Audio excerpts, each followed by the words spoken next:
Ja fa un temps que sóc addicta a les marques del teu cos, com la brúixola tossuda que sempre assenyala el nom.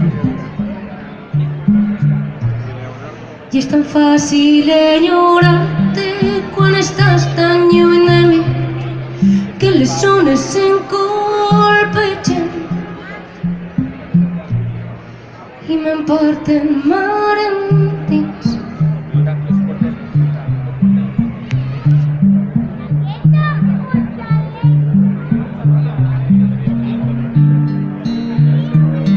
I així em tornes a la vida escoltant-te respirar, que en caldrien 10.000 segles per deixar-te d'estimar.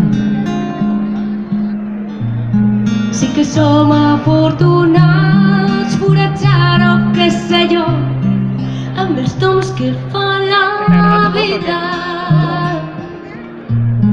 i acabar al mateix lloc.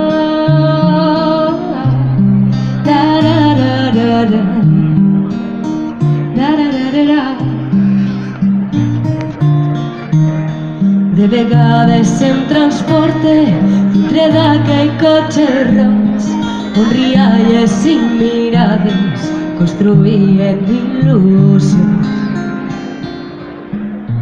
A poc a poc vàrem entendre els misteris de l'amor, van buidar-nos d'egoisme,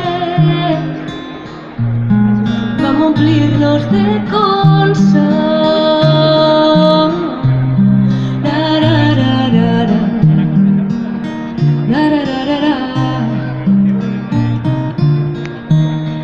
Alguns pensen que se'ns cola l'experiència entre les mans.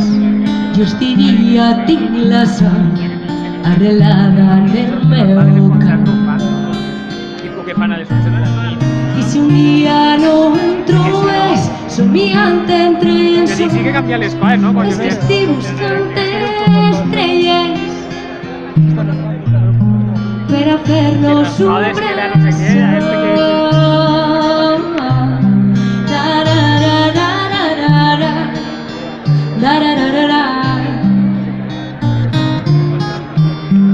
Les rialles s'ompliran, coves, traus, forats i pous, serem la serenitat de qui estima sense por.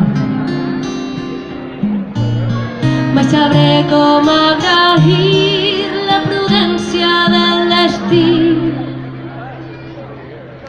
per omplir de tu i de mi la voreta del camí.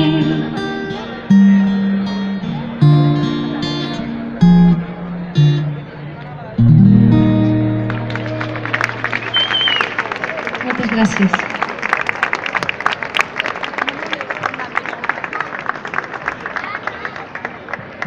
Bueno, i ara és el moment